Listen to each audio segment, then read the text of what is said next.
I need you to get out of that seat because men like you don't belong in seats like this." The slap came before Marcus Washington could respond.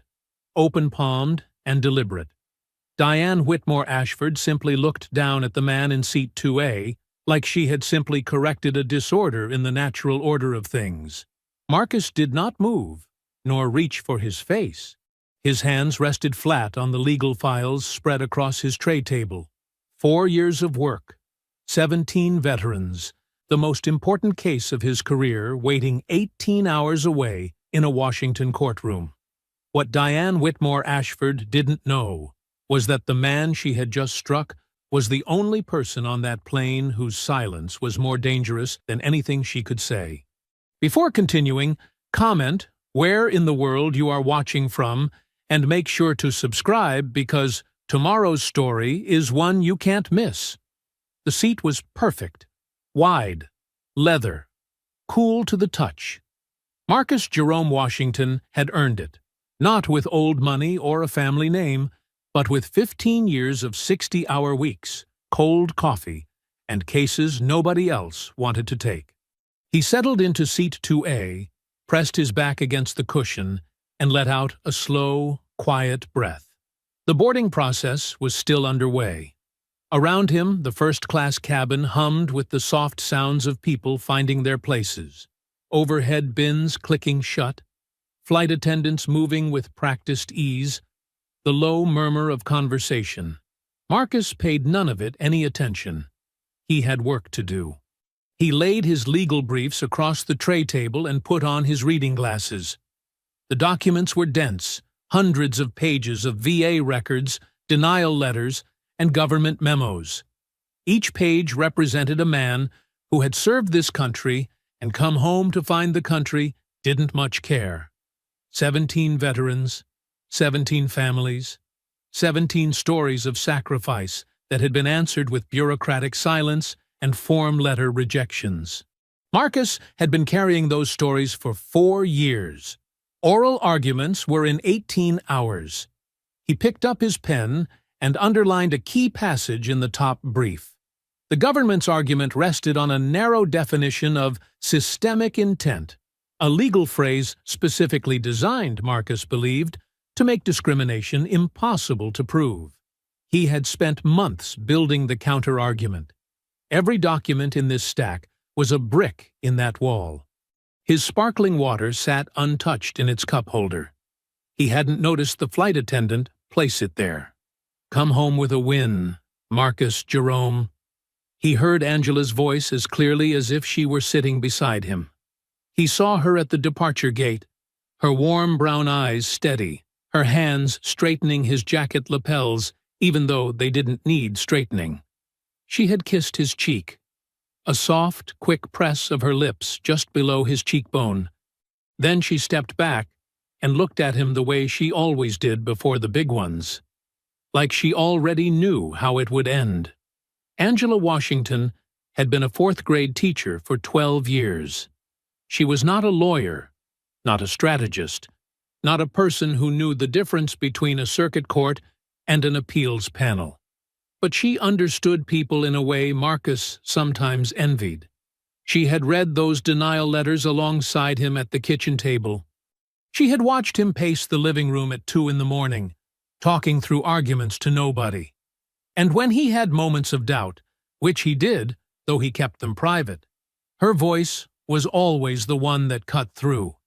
"You don't get to give up on them," she had told him once. They didn't give up on this country when this country gave them every reason to. Marcus touched the cheek she had kissed.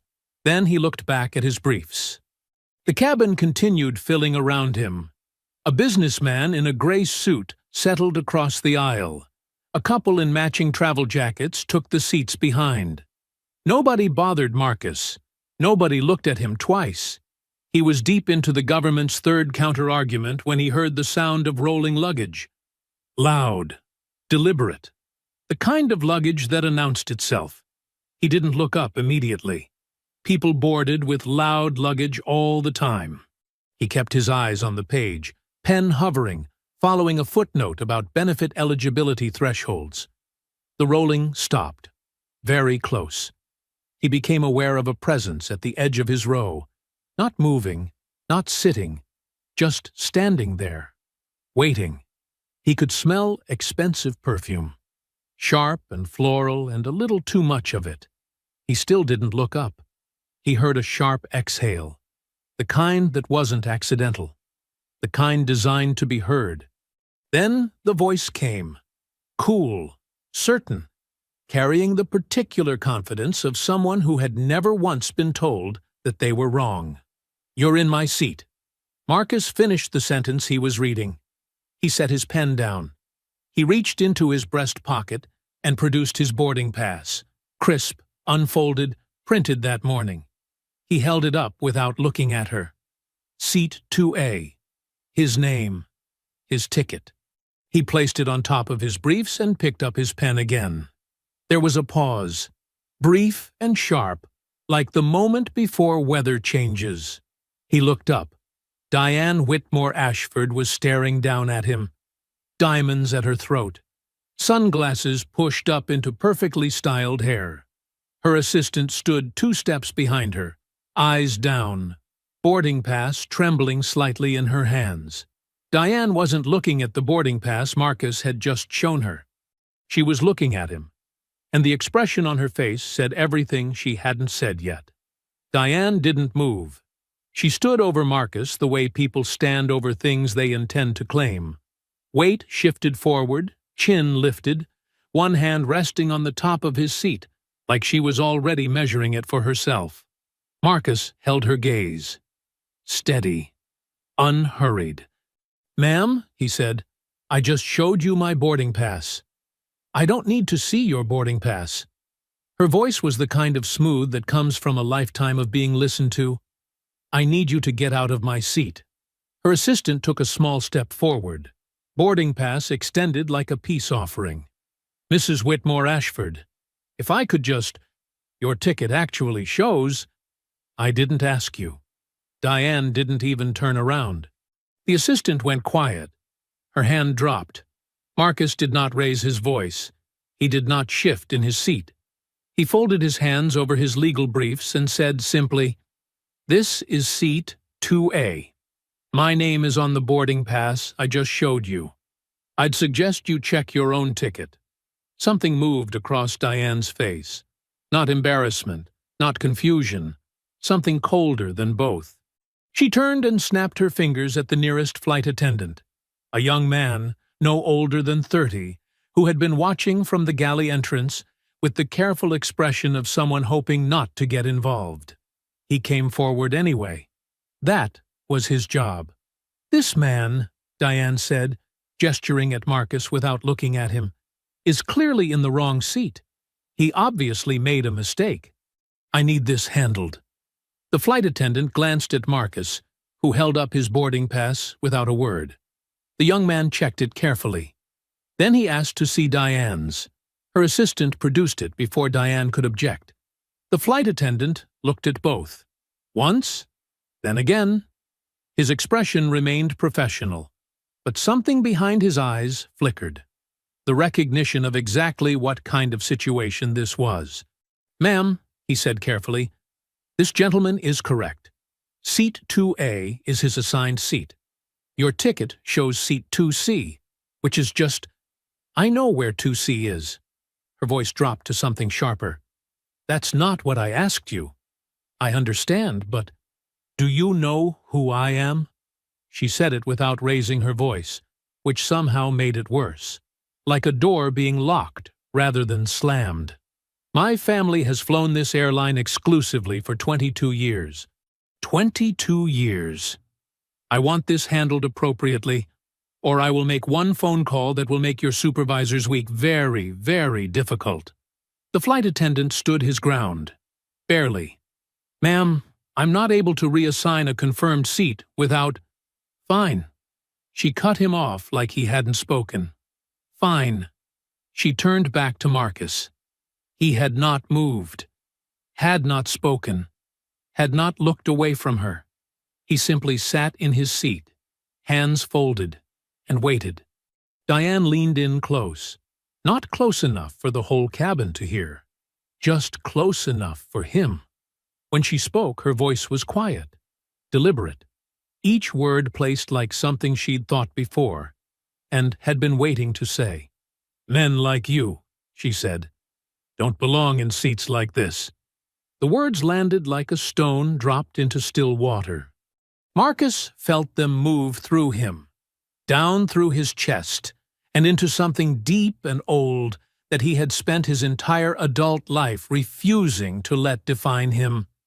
He thought of Angela at the departure gate. He thought of 17 veterans and 4 years of work, and 18 hours until the most important morning of his career. He closed his legal brief. He looked directly at Diane Whitmore Ashford. "Ma'am," he said, his voice perfectly level, "I suggest you take your assigned seat." It happened fast. Her hand came up and across, open-palmed, full force, no hesitation. The sound cracked through the first-class cabin like something breaking. Her rings caught the high point of his cheekbone. The sting was immediate and sharp. Marcus did not flinch. He did not reach for his face. He did not stand up. He did not raise his voice. He turned back to face forward. His jaw was set. His eyes were fixed on the middle distance. His hands rested flat on his closed brief, completely still. The only thing that moved was a single slow breath, drawn in and released through his nose. The cabin had gone completely silent. Not quiet, silent. The kind that has weight. Nobody spoke. Nobody moved. Even the flight attendant stood frozen in the aisle, one hand raised mid-gesture, mouth slightly open. Somewhere in the back of the cabin, a child asked its mother something in a whisper. Diane straightened up. Her chin was still lifted. Her expression had not changed.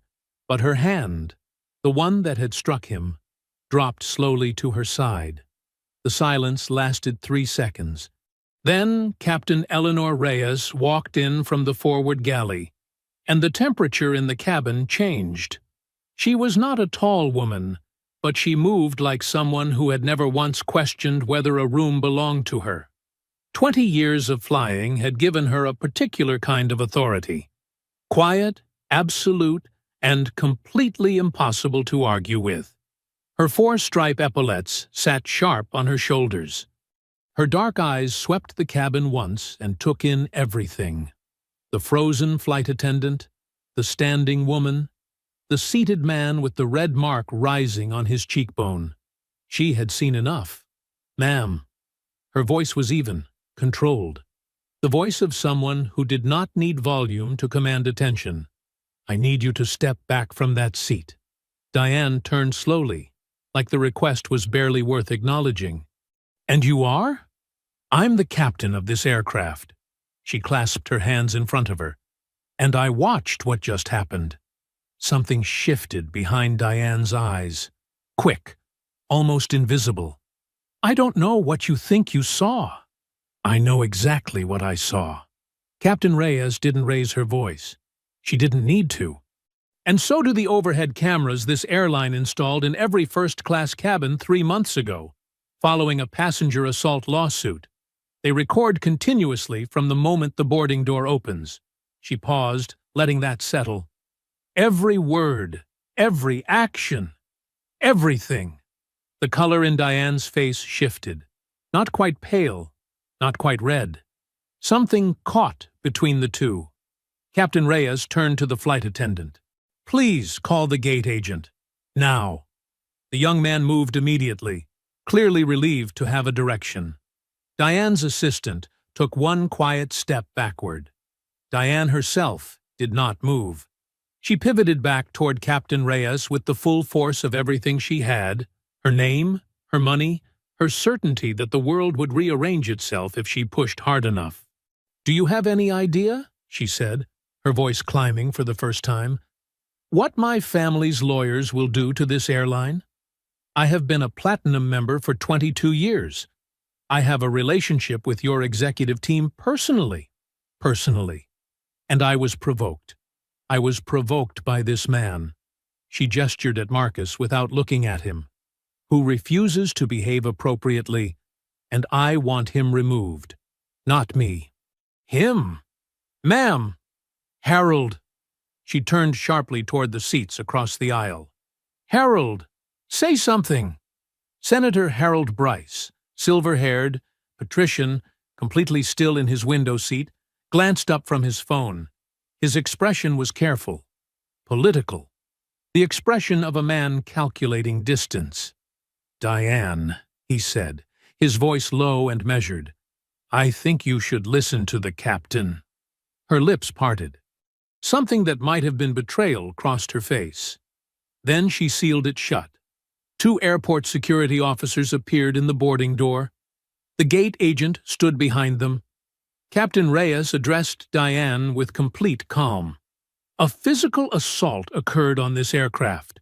Under federal aviation regulations and this airline's passenger conduct policy, I am required to have you removed before departure. As captain, that decision is mine alone, and it is final. You cannot be serious. The gate agent will assist you in rebooking on a later flight. Your luggage will be retrieved from the overhead bin. Captain Reyes looked at the security officers and gave a single, small nod. They moved forward. Diane looked from one to the other. Her jaw tightened. Her hands balled at her sides. For one moment, she looked like she might refuse entirely, might plant her feet and dare them to physically move her. Then she turned, and she walked, not quietly. Her voice filled the jet bridge as she went. Promises of lawyers, board members, consequences that would come down on this airline like a wave. Her designer carry-on bumped along behind her, dragged by her stone-faced assistant. The security officers flanked her on both sides. The boarding door closed, and then, from somewhere in the middle of the cabin, someone started clapping. Slow at first, then joined. Then the whole first-class section was applauding, and Marcus stared straight ahead, with his hands flat on his briefs, and breathed through it. Captain Reyes stepped to his row. She didn't touch him. She placed one hand briefly on the headrest above his seat. Close, but not contact. A presence. An acknowledgement. I'm sorry that happened to you, sir, she said quietly. We will have a full incident report filed before we push back. Marcus nodded once. He picked up his pen. He found his place on the page. But the words blurred a little before they came back into focus. The applause faded. Passengers settled back into their seats. The flight attendants resumed their boarding routines. The quiet hum of the cabin returned like nothing had happened, like the last 10 minutes had been a brief interruption rather than something that would take a long time to forget. Marcus uncapped his pen. He looked at the brief in front of him, found his place, read the same sentence 3 times without absorbing a single word. He set the pen down. Captain Reyes reappeared from the forward galley and paused at his row one final time. She didn't crouch down or make a production of it. She simply stopped, looked at him directly, and said, "The incident report will include my personal account as a witness. Once we land, our ground team will reach out to walk you through next steps." "Thank you, Captain," Marcus said. She nodded once and moved on. Marcus picked up his pen again. This time the words held still. He underlined a passage, made a note in the margin, and turned to the next page. The mark on his cheekbone pulsed with a dull heat. He ignored it. He had almost found his rhythm when the voice came from across the aisle. Hell of a thing. Marcus looked up. Senator Harold Bryce had turned in his seat to face him. Up close, he was exactly what he appeared to be from a distance. Silver-haired, square-jawed, the kind of man who had been described as distinguished so many times that the word had worn a groove into him. His suit was expensive and understated. His smile was practiced and warm and reached precisely nowhere near his eyes. "Diane's always been a handful," Bryce continued, shaking his head slowly, like a man lamenting a minor inconvenience. "I'll make sure she sends a proper apology. You have my word on that." Marcus studied him for a moment. That won't be necessary, Senator. No trouble at all. The Whitmore Ashfords and I go back a long way. I'll have a word with her. He said it like the matter was already handled, like Marcus should feel relieved. These things have a way of getting messy if they're not managed early. Managed. Marcus noted the word. I appreciate the offer, Marcus said, but I don't need it managed. Bryce's smile didn't waver, not even slightly. That was the thing about men like him. The smile was structural. It held regardless of what was happening underneath it. He leaned forward just a fraction, enough to close the distance without moving from his seat. You're Marcus Washington, aren't you? He said it casually. Too casually. The way someone says a thing they've known for a while. The attorney on the Harmon veterans case. Marcus kept his face still. That's right. Impressive work. Bryce nodded slowly. I've followed it. Complicated case. Lot of moving parts. He paused. Let the pause breathe. Interesting timing for a flight to D.C. 3 words. Dropped into the conversation like they weighed nothing. Marcus held the senator's gaze. Neither of them spoke for a moment. The engines hummed beneath the floor. Somewhere behind them, a flight attendant asked a passenger about their drink preference. Safe travels, Senator, Marcus said. Bryce settled back into his seat, with the ease of a man who had just accomplished exactly what he intended. You too, Counselor. Marcus turned back to his briefs. He did not read them. He stared at the page and felt the shape of what had just happened. Not the words of it, but the weight. Bryce had not threatened him, had not said anything that couldn't be repeated in polite company. Every word had been smooth, reasonable. The kind of thing a person says when they want you to know they know, without ever actually saying it. Interesting timing. The boarding doors sealed with a pressurized thud. The jetway pulled back. Marcus felt the faint shudder of the aircraft beginning to move, and looked out the window at the tarmac rolling slowly past.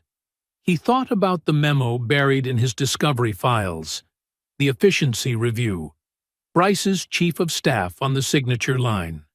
He had noticed it 2 nights ago and filed it away as a coincidence. It didn't feel like a coincidence anymore. The plane turned toward the runway. The city lights spread out beyond the terminal windows, distant and indifferent.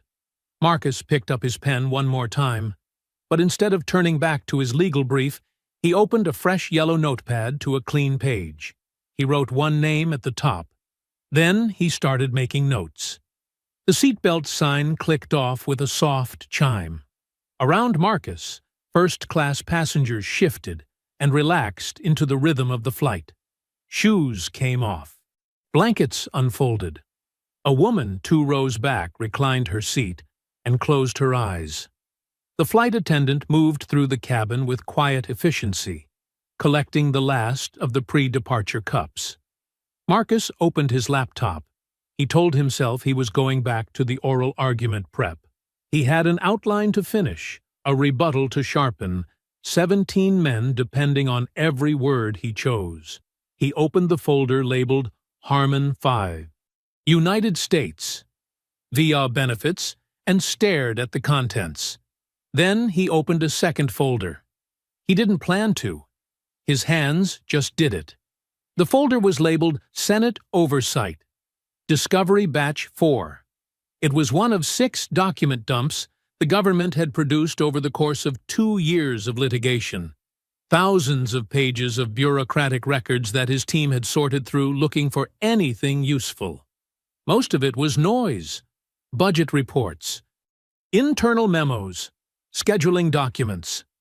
The kind of paperwork that existed to create the appearance of a paper trail without actually leading anywhere. Marcus had reviewed a portion of it himself. His paralegals had reviewed the rest. He typed Efficiency Review into the search bar. 43 documents came back. He scrolled past the first 30. Most were routine. Quarterly reviews, standard language, nothing that connected to anything. Then, near the bottom of the third page of results, a document caught his eye. Not because of its title, which was deliberately bland: Program Efficiency Review, Veterans Benefits Administration, Implementation Assessment, 2019 to 2021, but because of its date, October 2019. He went still. October 2019 was the month the denials started. Not a gradual increase, a sharp, clean line. Before October 2019, the 17 veterans in his case had active, progressing claims. After October 2019, every single one had been denied within a 90-day window. His team had spent months trying to identify what changed and when. They had found policy shifts, administrative restructuring, changes in eligibility language so subtle they were nearly invisible unless you were looking directly at them. He had been looking for a what? He opened the document. It was 32 pages, dense, bureaucratic, written in the particular language of government reports that was designed to communicate as little as possible while appearing thorough. Marcus read quickly, skimming section headers, scanning for anything concrete. He found it on page 19. A single paragraph, buried between two sections about processing timelines and resource allocation. It referenced a subcommittee-aligned implementation directive issued in coordination with the Senate Veterans Affairs Subcommittee, directing VA regional offices to apply a revised eligibility standard to claims filed under a specific benefit category. The category that covered all 17 of his veterans. Marcus's jaw tightened. He scrolled to the signature page. The document had been reviewed and approved by 3 VA officials whose names he recognized. And beneath those, in the section marked Legislative Coordination Sign-Off, was a single name: Richard Caulfield, Chief of Staff, Office of Senator Harold Bryce. Marcus sat back in his seat. The plane hummed around him. 30,000 feet of nothing between him and the ground. He looked at the name for a long time without moving. The connection was thin.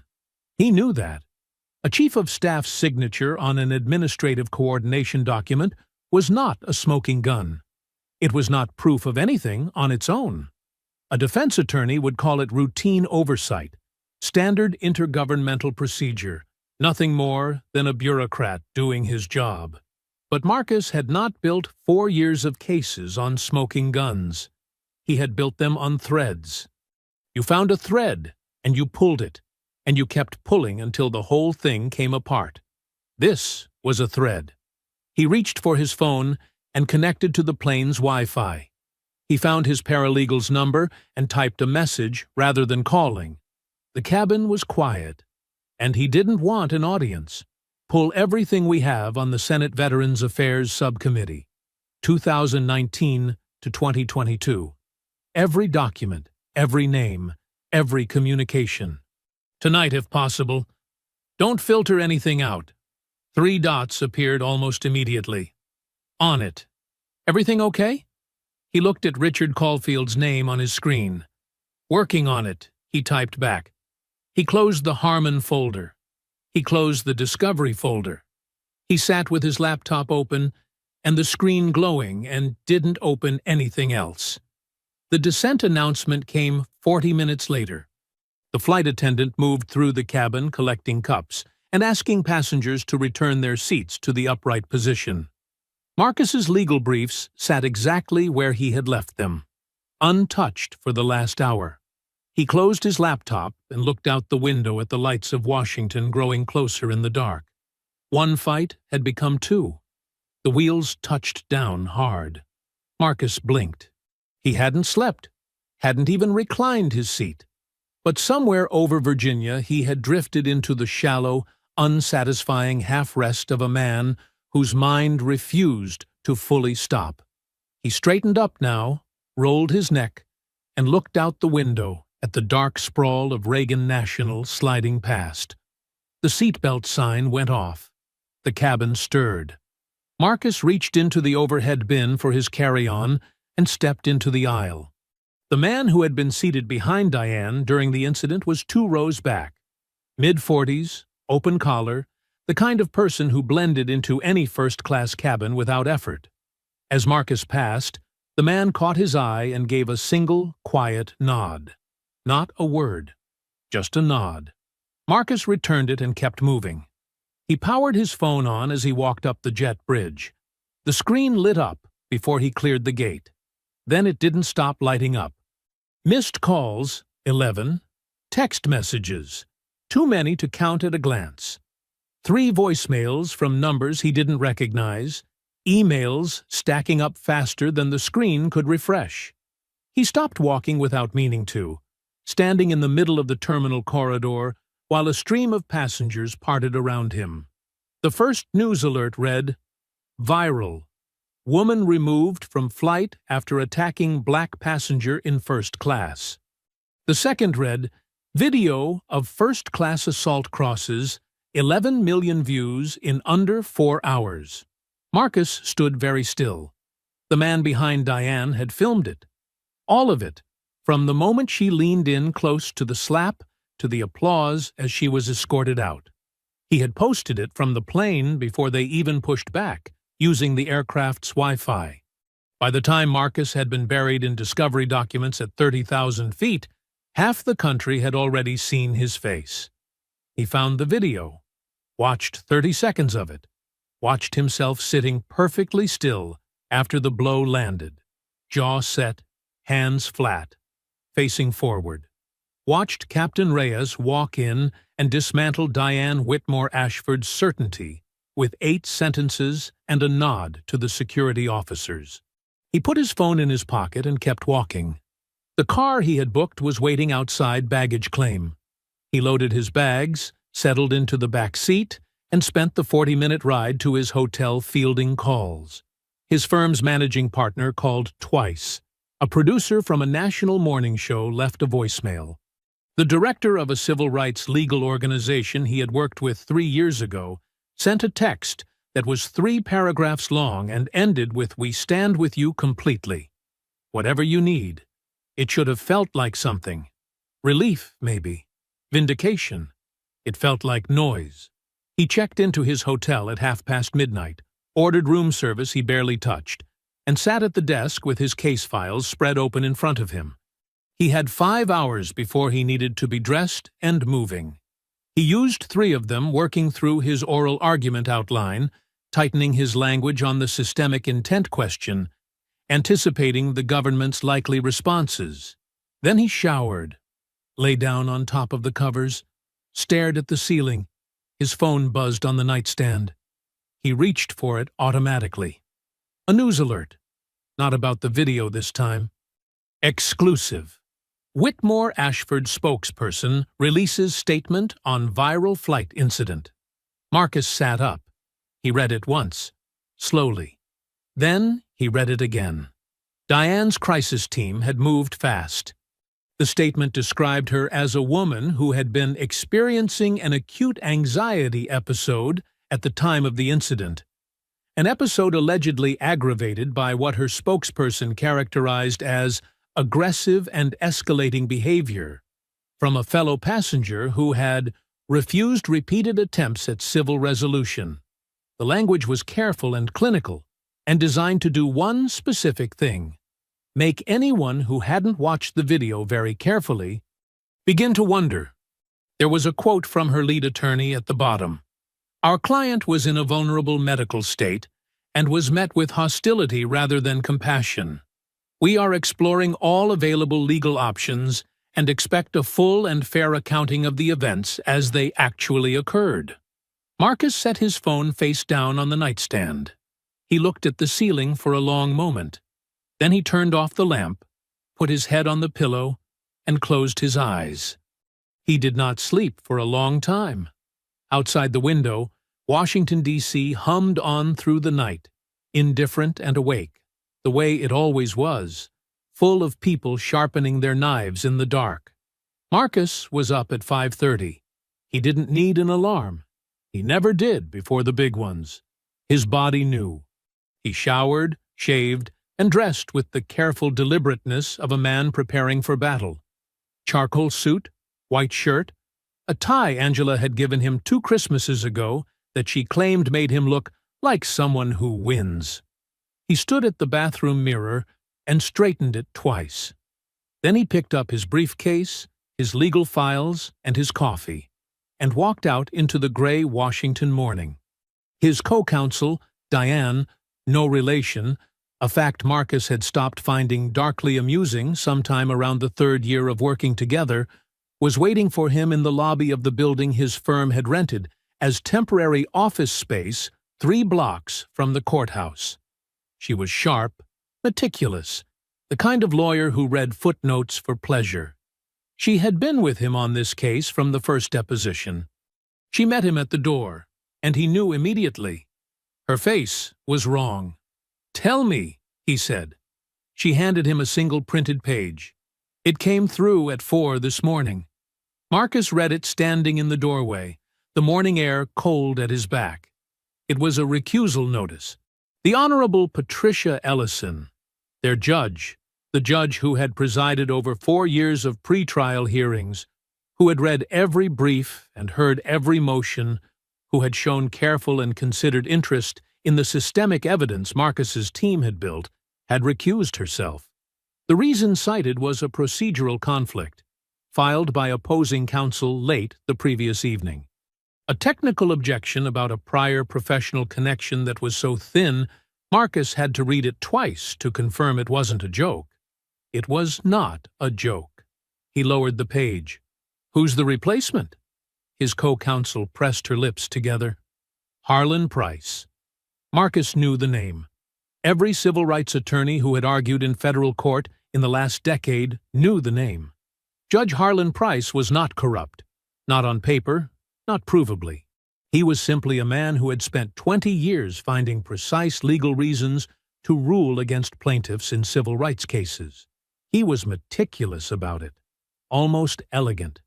He never said anything that could be quoted as bias. He just found the narrowest possible interpretation of every legal standard and applied it with surgical consistency. For a case built on proving systemic intent, he was the worst judge in the building. Marcus's co-counsel was watching him carefully. "We could file an objection to the reassignment. Challenge the timing." "On what grounds?" Marcus said. "The recusal is procedurally valid. Thin, but valid. We'd spend 2 days fighting the assignment and lose, and then we'd walk into that courtroom having already shown the judge we don't trust him." He folded the paper once and handed it back. "We go in as planned." "Marcus, they moved against us last night," he said. "After 11 million people watched that video. After every civil rights organization in the country called our office. They were scared enough to pull a judge at 4 in the morning. He looked at her steadily. "Scared people make mistakes. We just have to be ready when they do." She held his gaze for a moment. Then she exhaled. "Okay." "Okay," he said. "Walk me through their likely opening." They worked for 90 minutes at the temporary office, standing at the whiteboard, running through arguments, anticipating every move Price was likely to make from the bench. Marcus's co-counsel was thorough and precise, and slowly, as the work took over, the fear in her face settled into focus. That was the thing about preparation. It didn't eliminate fear. It just gave it somewhere useful to go. At 8:15, they packed their files and walked the 3 blocks to the courthouse together. The morning had brightened into a flat, cold gray. A few reporters were stationed outside. Someone had connected Marcus's name in the video to his federal case, and the story was apparently too good to leave alone. Cameras turned in their direction. Marcus kept his eyes forward and his pace steady. Inside the courthouse, the marble corridors stretched ahead of them, long and tall and deliberately imposing, the way government buildings always were. Their footsteps echoed. Other attorneys moved past in both directions, clutching files and coffee cups, doing the ordinary business of a federal courthouse morning. 17 veterans were already seated in the public gallery upstairs, waiting. Marcus tightened his grip on his briefcase. He walked forward. The press conference started at 10 o'clock. Marcus didn't watch it. He was inside the courthouse for preliminary motions when Diane Whitmore Ashford's legal team arranged themselves in front of a bank of microphones outside a Palm Beach law firm. 3 attorneys in expensive suits, flanking a prepared statement like soldiers guarding a position. He found out about it during the lunch recess. His co-counsel pulled him into a quiet corner of the courthouse corridor, phone screen extended. Marcus watched 90 seconds of it, enough to understand the shape of what they were doing. The lead attorney was a man named Gerald Foss, silver-tongued and media-trained, the kind of lawyer who understood that public opinion and legal strategy were the same battlefield. He spoke slowly and with great apparent sadness, as though the situation genuinely pained him. Our client is a private citizen who boarded a flight in good faith and found herself in a deeply distressing situation. Foss said into the cluster of microphones, "What the video does not show, what it cannot show, is the state of escalating tension that preceded the moment being circulated online. Mrs. Whitmore Ashford has a documented history of anxiety-related episodes. She was frightened, she was overwhelmed, and instead of compassion, she was met with hostility." Marcus handed the phone back. "Documented history," his co-counsel said flatly. "As of when, exactly?" "As of whenever her doctor signed the paperwork," Marcus said. "Probably sometime last night." She shook her head slowly. "The media is going to run with it." She was right. By mid-afternoon, the counter-narrative had found its footing. A conservative cable commentator spent 11 minutes on air describing Marcus's behavior, sitting quietly in his assigned seat, saying nothing, doing nothing, as aggressive body language and deliberate provocation. The segment was clipped and shared widely. The comments underneath it were the kind Marcus had learned, a long time ago, not to read. The morning show that had wanted him for an interview quietly withdrew the request. The preliminary motions wrapped at 4 o'clock. Marcus and his co-counsel gathered their files and walked out into an afternoon that had turned cold and overcast, the sky the color of old concrete. They were halfway down the courthouse steps when her phone rang. She answered it, listened for 15 seconds, and stopped walking. Marcus stopped beside her. He watched her face. She ended the call and looked at him with the expression of someone delivering news they wish they didn't have. "Diane's legal team filed a civil suit against you this afternoon. Emotional distress. Reputational damage." She paused. "They're asking for substantial damages." Marcus stood on the courthouse steps and looked out at the street. A cab rolled past. A jogger in a yellow jacket crossed at the corner. An ordinary Washington afternoon doing its ordinary business, completely indifferent to the fact that the man who had been struck across the face on an airplane last night was now being sued for it. He was quiet for a moment. "Forward it to the firm," he said. "Marcus, forward it to the firm. I'll review it tonight." He started walking again. Back at the temporary office, he sat at the desk alone after his co-counsel left and read through the civil complaint from first page to last. It was 31 pages. It was carefully written. It described the incident aboard the aircraft in language so thoroughly rearranged from reality that Marcus found himself reading certain passages twice just to confirm what he was seeing. In the version of events presented by Diane's legal team, Marcus had been combative from the moment she approached his seat. He had spoken to her in a threatening manner. He had refused to cooperate with airline staff. His calm had been reframed as menace. His stillness had been reframed as aggression.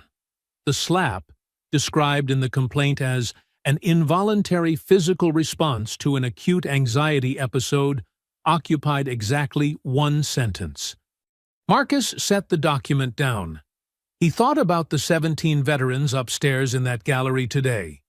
He thought about Dennis Harmon Sr., 73 years old, who had driven 4 hours from his home in Virginia to sit in a wooden courthouse chair and watch a lawyer he'd trusted for 4 years argue his case before a judge who had never once ruled in a plaintiff's favor. He thought about Bryce's voice on the plane. Interesting timing. Marcus pulled the civil complaint back toward him and opened his legal pad to a fresh page. He uncapped his pen. If Diane Whitmore Ashford's legal team wanted to use the courts as a weapon, Marcus Washington had spent 15 years learning exactly how courts worked. He started taking notes. The knock came at 7:15 in the morning. Marcus had been awake for 2 hours already, sitting at the desk in his hotel room with the civil complaint on one side and the VA subcommittee documents on the other. He had ordered coffee at 6. It had gone cold beside him without being finished. He opened the door. His co-counsel stood in the hallway, coat still on, a leather folder pressed against her chest. She hadn't slept. He could see it in the tight set of her eyes and the particular stillness of someone running entirely on adrenaline and dread. "You need to hear this before we go in today," she said. He stepped aside and let her in. She sat at the small table near the window and opened the folder without preamble. She had a contact, a veteran courthouse clerk she had known for 9 years, the kind of person who noticed things and occasionally, carefully, mentioned them to people she trusted. What the clerk had noticed was a phone call. Bryce's office contacted the court administrator 2 days ago, his co-counsel said. Not the judges directly. The administrator. He raised what he called, she glanced at her notes, concerns about the political sensitivity of the Harmon matter, and suggested the panel approach the case with appropriate institutional caution. She looked up. Those were his exact words. Marcus sat on the edge of the bed. Who told the administrator this? Bryce's legislative director, a woman named Patricia Soule. She's made similar calls before, apparently. Nothing that crosses a legal line. Just pressure. The kind that's designed to leave no fingerprints. Marcus was quiet for a moment. And the panel? 2 of the 3 judges are political appointees, both confirmed during Bryce's tenure on the Senate Judiciary Oversight Committee. She closed the folder. He didn't threaten anyone. He didn't have to. Marcus stood up and walked to the window. Below, Washington was doing its morning thing. Taxis and joggers and government workers moving with purpose through the gray cold. The kind of city that ran on relationships and favors and the careful management of who owed what to whom. He had known Bryce was powerful. He had not known until this moment exactly how precisely that power had been aimed. How solid is your source? He asked. Solid enough that she called me at 11 o'clock at night. He turned back from the window. This doesn't leave this room. Not yet. I know. We go in today and we argue the case we prepared. Same strategy, same evidence. Nothing changes because of this. He picked up his jacket from the back of the chair and put it on. If we react to what he's doing, we're playing his game. We prepare our own. She looked at him for a long moment. Marcus, he's poisoning the well. He's been poisoning it for years. Marcus buttoned his jacket. Now we just know where the well is. She exhaled slowly. Something in her shoulders dropped. Not defeat, but the particular release of a person who has been carrying fear alone and has finally been allowed to set it down in front of someone else. They left for the courthouse together. Oral arguments ran for most of the day, long and technical and exhausting in the way that federal appellate arguments always were. Marcus performed cleanly. His structure was tight, his language precise, his responses to the bench composed and authoritative. Price probed hard on the systemic intent standard, as expected, and Marcus answered every question without flinching. But he noticed the silences. The way two of the three judges leaned back slightly when Marcus pressed hardest on the government's record. The way their questions for the government's attorney were careful and gentle in a way that his had not been. He noticed. He said nothing. After court, he sent his co-counsel back to the office and returned to the hotel alone. He sat at the desk, opened the VA subcommittee documents his paralegal had sent through, and worked until midnight. He was pulling threads: Bryce's chief of staff, the efficiency review, the denial timeline, building a second architecture underneath the first one. At 12:30, he finally stopped. He leaned back in the chair and rubbed his eyes.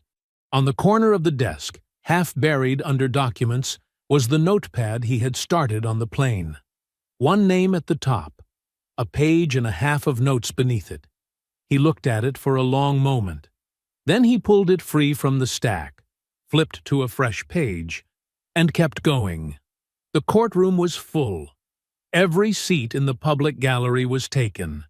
17 veterans sat together in the third and fourth rows, some in old dress uniforms, some in ordinary clothes, all of them still in the particular way of people who had learned a long time ago how to wait. Dennis Harmon Sr. sat in the center of the third row, 73 years old, back straight, hands folded in his lap. He had driven 4 hours. He had been waiting 11 years. Marcus stood at the plaintiff's table and did not look at them. If he looked at them, he would feel it too much. He needed to think, not feel. There would be time for feeling later. He opened his mouth and began. The argument ran 2 hours and 40 minutes. Marcus moved through it the way he moved through everything that mattered. Methodically, without hurry, building each point on the last like a man laying bricks. He introduced the efficiency review memo early and let it sit before the panel while he established the denial timeline. October 2019, the clean, sharp line. Before it, 17 active claims. After it, 17 denials inside 90 days. He connected the subcommittee coordination language to the VA's revised eligibility standard. He showed the pattern not as coincidence, but as architecture, something that had been designed, approved, and implemented by people with names and titles and signatures on documents that were now in evidence. One of the judges, a woman in her 60s named Judge Carol Whitfield, leaned forward during Marcus's third segment and began asking questions. Not hostile questions, precise ones. The kind a person asks when they are working toward a conclusion and need the final pieces confirmed. The government's attorney, a careful man named Hendricks, who Marcus had faced twice before, struggled with 2 of her questions. His answers were technically correct and substantively empty, and Judge Whitfield's expression said she knew the difference. Marcus did not allow himself to react. He saved the veterans for last. Not as statistics, not as case numbers. He read from Dennis Harmon Sr.'s original claim application. The man's own words, written in 2018, describing 31 years of military service and a medical condition that had been formally linked to that service by 3 separate physicians. He read the denial letter that followed. 11 words of explanation for 11 years of waiting. The courtroom was very quiet when he finished. He sat down. His co-counsel leaned close and whispered, "That's the best I've ever seen you." After court, the hallway outside the gallery filled with veterans and their families. Hands were shaken. Backs were clapped. A woman Marcus didn't recognize gripped both his hands in hers and couldn't speak. Her husband, a man in a Navy veteran's cap, put his arm around her shoulders and mouthed "thank you" over her head. Then Dennis Harmon Sr. was in front of him. The old man took Marcus's hand in both of his and held it. His grip was strong despite his age, the grip of someone who had spent decades holding on. "My wife always said we'd see this day," Harmon said quietly. His voice was steady, but the effort it took to keep it that way was visible in every line of his face. Marcus held his hand and said, "She was right. Neither of them spoke for a moment after that. They didn't need to. The ruling came 48 hours later. Marcus was back at the hotel desk with his subcommittee files when his co-counsel called. He knew from the first half-second of silence after he answered. 2-1. Against the veterans. Insufficient evidence of systemic intent. He sat very still. The dissenting judge, Judge Whitfield, had written a minority opinion that ran to 19 pages. His co-counsel read sections of it to him over the phone. Whitfield's language was the most direct Marcus had ever seen in a judicial document. She did not accuse her colleagues of corruption. She accused them of something she seemed to consider worse: deliberate narrowness, the willful application of an impossible standard to make justice unreachable. He thanked his co-counsel. He ended the call. An hour later, a news alert appeared on his phone. A tabloid had published a version of the plane video. Edited. Diane's slap was gone. What remained was 30 seconds of Marcus sitting still, while a tearful Diane was escorted away. The headline read, "Who is the real victim here?" Marcus looked at the headline for a long time. Then he called Angela. The phone rang twice. She picked up on the second ring, the way she always did, like she had been waiting. "Tell me I'm not finished," he said. Angela didn't answer right away. Not because she wasn't there. Marcus could hear her breathing, could hear the faint sound of the television being muted in the background, the small domestic sounds of the home he wasn't in. She was thinking. Angela always thought before she spoke. It was one of the things that had made her a remarkable teacher, and one of the things that had made him fall in love with her 12 years ago, and one of the things that drove him absolutely crazy when he needed an answer right now. He waited. "Tell me everything," she said finally, "from the beginning." So he did. He told her about the ruling, about the two judges who had found their narrow standard and hidden behind it, about Whitfield's dissent and what it said and what it meant that a federal judge had put language like that in writing and still lost. He told her about the tabloid video, the edited version, Diane's slap erased, 30 seconds of himself sitting quietly repackaged as aggression. He told her about the civil lawsuit, about Gerald Foss and his careful sadness, and his 31 pages of rearranged reality. He told her about Bryce's call to the court administrator, about Richard Caulfield's signature, about the veterans in the gallery and Dennis Harmon's grip, and 11 years of waiting that had just been answered with 2 words: insufficient evidence. When he finished, the line was quiet for a moment. "Are you done?" Angela said. He frowned. "What? Are you done telling me everything that went wrong? Because you sound like a man who's decided he's finished, and I need to know if that's what this call is." "I'm not—" He stopped. Started again. "I just need to hear that I'm not finished. Marcus Jerome Washington." Her voice was not unkind, but it was firm in the way that 12 years of fourth graders had made it firm. The voice of a woman who had learned that sometimes love looked like refusing to let someone feel sorry for themselves. "You were never close to finished. Now stop feeling sorry and think." He sat with that for a moment. "The leak," he said. "What about it?" "The edited video. Whoever leaked that to the tabloid had access to the original security footage from the airline.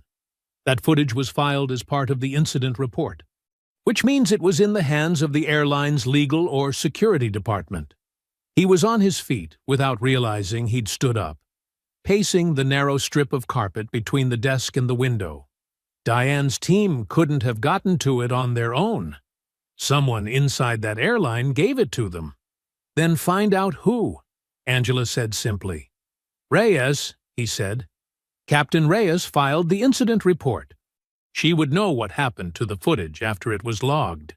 Then call her." He was already moving toward his phone. "I'll call you back. Marcus." Her voice stopped him at the door. "Those men drove 4 hours to sit in that courthouse today. They've been waiting 11 years. You don't get to be the one who gives up on them. He closed his eyes, opened them. I know. Good. Now, go work. He ended the call. For a moment, he stood in the center of the hotel room and breathed. The room was small and overlit, and smelled like recycled air. Outside the window, Washington hummed on through the night, indifferent as always, full of people who pulled strings in the dark and called it governance. He sat back down at the desk. He thought about the leak. He thought about the judge reassignment that had come through at 4 a.m. Timed, he now believed, to land after the viral video had made the case too visible to attack frontally. He thought about Bryce's call to the court administrator. Every move had been reactive. They had been watching and adjusting and tightening the net as events unfolded, which meant they had a network. And networks had edges, and edges had people. People made mistakes. Marcus found Captain Reyes's name in his phone. He had saved it after the incident report confirmation, a habit left over from years of keeping every contact that might matter. He didn't have a direct number. He had the airline's crew scheduling line from a card the gate agent had given him. He called it, explained who he was, asked for a message to be passed. He sat back and waited. His phone rang 4 minutes later. Captain Reyes's voice was alert, despite the late hour. The voice of someone accustomed to being called at inconvenient times and answering anyway. "Captain," Marcus said, "I need to ask you some questions about what happened after we landed." A short pause, then, "I've been waiting for someone to ask me the right questions, Mr. Washington." Her voice was quiet, careful, not frightened. Captain Eleanor Reyes did not strike Marcus as a woman who frightened easily, but careful in the way of someone who had been waiting to speak, and was now choosing each word with the precision of a person who understood that what they said next would matter enormously. "Where do you want me to start?" she asked. "The incident report," Marcus said. "What happened after you filed it?" She told him. The report had gone in within 2 hours of landing. Detailed, thorough, exactly what the airline's protocol required. Her personal account of witnessing the slap, the camera footage reference, the boarding pass records. She had filed it cleanly and completely and expected the airline's standard passenger conduct process to take over. Instead, 3 days later, her supervisor called her into a meeting. "He didn't say anything directly," Reyes said. "That's the thing. Nobody ever says anything directly. He just told me that the legal department was managing the situation at the corporate level, and that it would be best if I kept my head down while things resolved." She paused. "I asked what that meant for my report. He said my report was on file, and that legal would be in touch." "And were they?" Marcus asked. "Oh, they were in touch." Something shifted in her voice. Harder now. "A week after that meeting, I got a call from a man who introduced himself as a consultant working with the airline's legal response team. He was very friendly, very smooth. He told me that the situation had become complicated given the media attention, and that there were some inconsistencies in witness accounts that needed to be addressed." She stopped.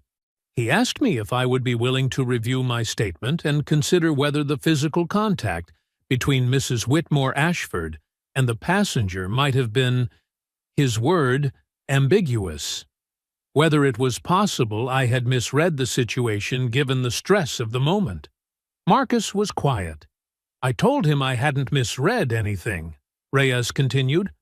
"I told him I was standing 8 feet away with a clear line of sight, and I knew exactly what I saw." He got less friendly after that. "What happened next?" 2 weeks later, my scheduling got strange. Undesirable routes. A late approval on a leave request I'd filed months in advance. Nothing dramatic enough to file a formal complaint about. Just friction. The kind that lets you know someone is watching and isn't happy. She paused again. I've been flying for 20 years, Mr. Washington. I know what normal looks like. That wasn't normal. Did you document it? Every single thing. Her voice was flat and certain.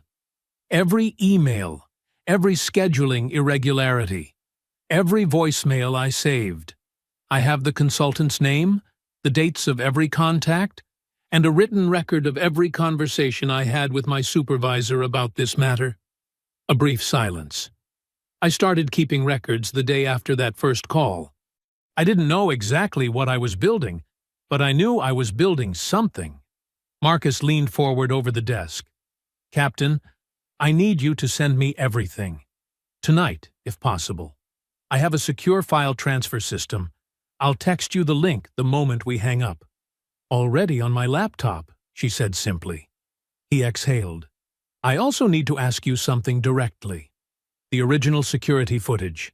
The unedited version from the cabin cameras. After you filed the report, do you know who had access to it? A short pause.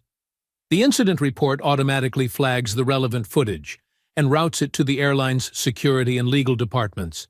Standard procedure. Both departments would have had access within 24 hours of my filing, and an edited version of that footage ended up in a tabloid. Silence on the line.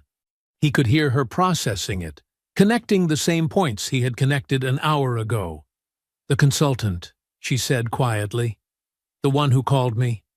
What's his name? Hargrove. Daniel Hargrove. She spelled it. He said he was an independent consultant, but the email he contacted me from had a domain I didn't recognize. I looked it up. It's a crisis management firm out of Miami. Marcus wrote the name down, then wrote the firm name she gave him. Underlined both. Captain Reyes, he said, I want you to understand what you're potentially stepping into. If this goes where I think it's going, you may be asked to give a formal statement. There may be professional pressure. Mr. Washington. Her voice was steady and clear. I've already had the professional pressure. It didn't change what I saw. A beat. Send me the link. Marcus texted it before they finished the call. The files arrived 11 minutes later. He opened the first email and started reading. You just changed everything, he said quietly to the empty room. Don't speak to anyone else until you hear from me. The call came at 9:17 in the morning. Marcus was at the desk, working through the emails Captain Reyes had sent the night before, building a timeline of the airline's legal department communications. He had 3 legal pads open in front of him and a coffee he had actually remembered to drink while it was still warm. Progress. His paralegal's name appeared on the screen. He picked up before the second ring. What did you find? Her name was Simone. She had worked with Marcus for 6 years. Sharp, methodical, and constitutionally incapable of calling with small news. The fact that she was calling at 9 in the morning after an overnight document pull meant she had found something that couldn't wait. I need you to sit down, she said. I'm already sitting. Good. He heard papers moving. So, I pulled everything on the Senate Veterans Affairs Subcommittee like you asked. 2019 to 2022. Every document, every communication, every public record I could access. A brief pause. 2 of the veterans on our client list are from Bryce's home state, Mississippi.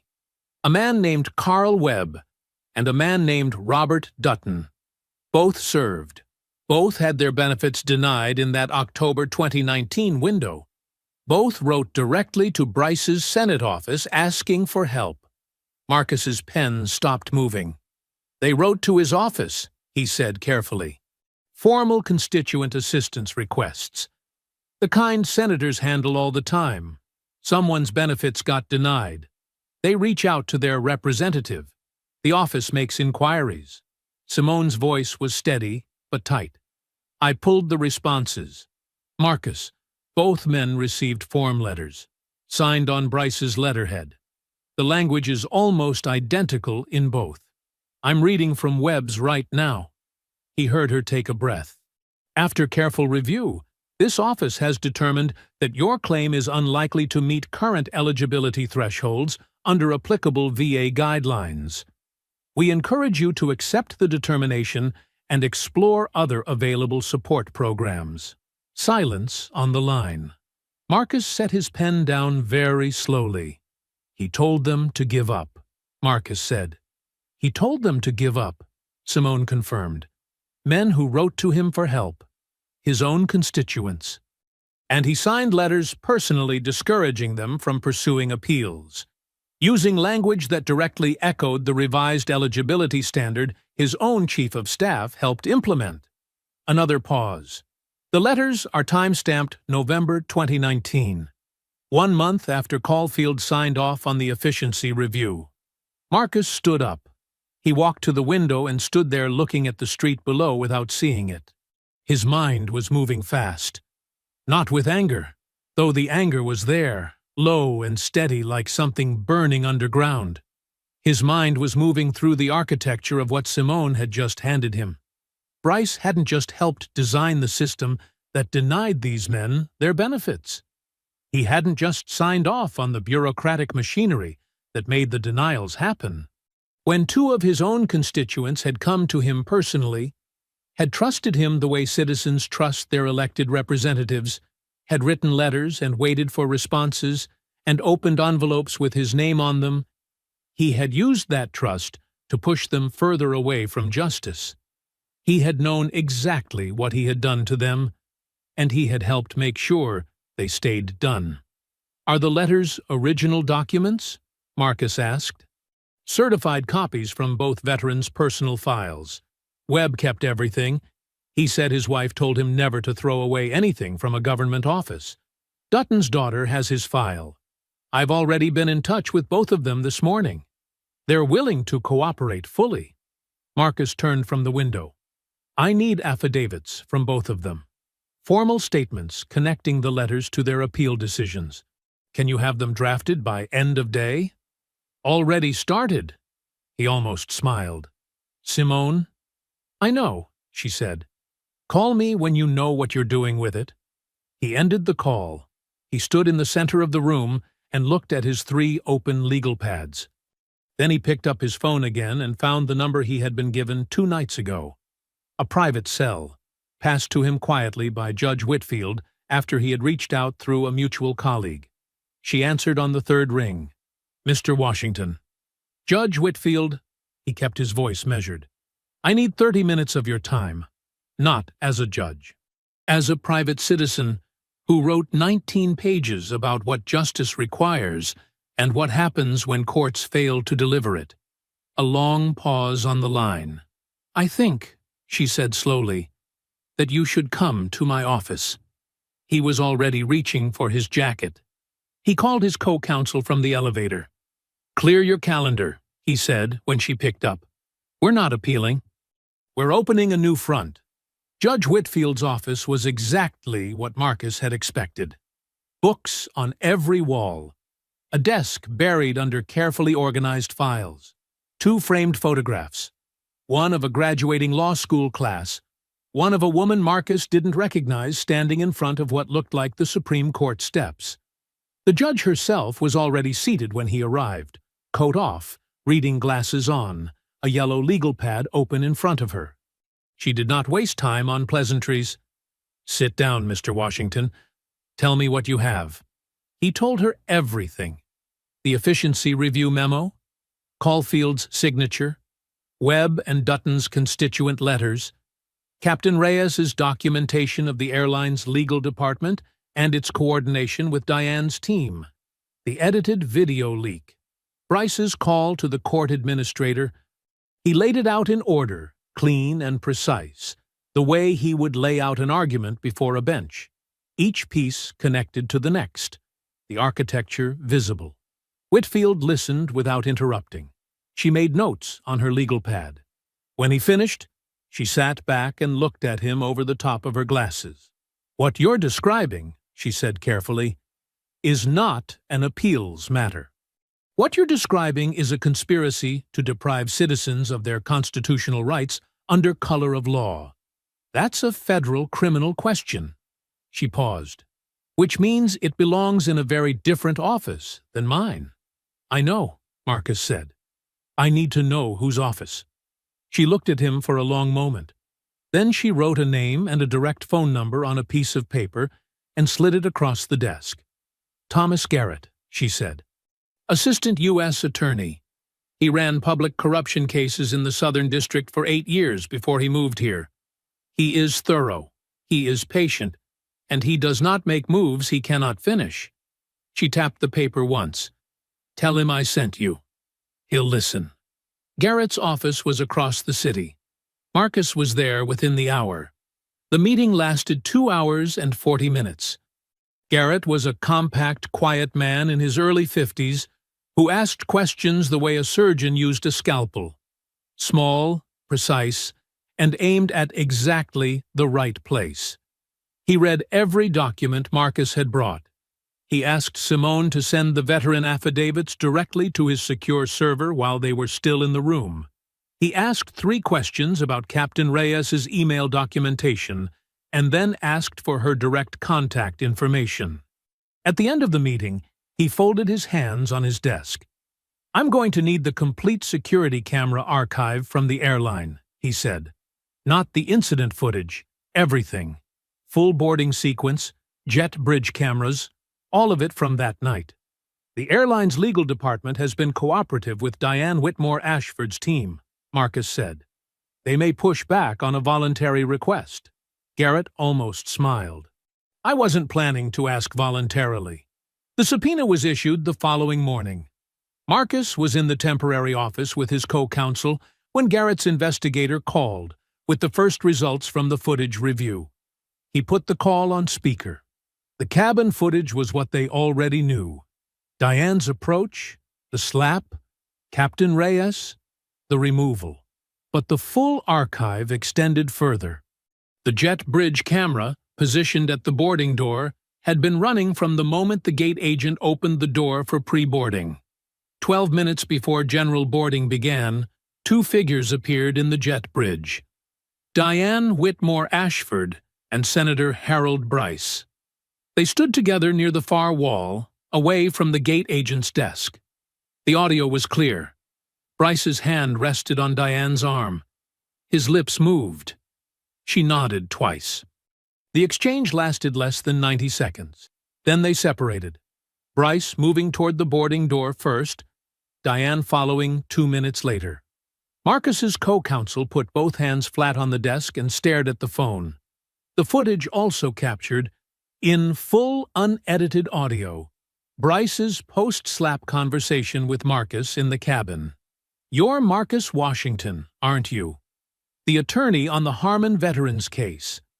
Interesting timing for a flight to D.C., spoken within 3 minutes of the assault on the man he claimed to barely know, by a senator who had just been observed in private conversation with the woman who committed it.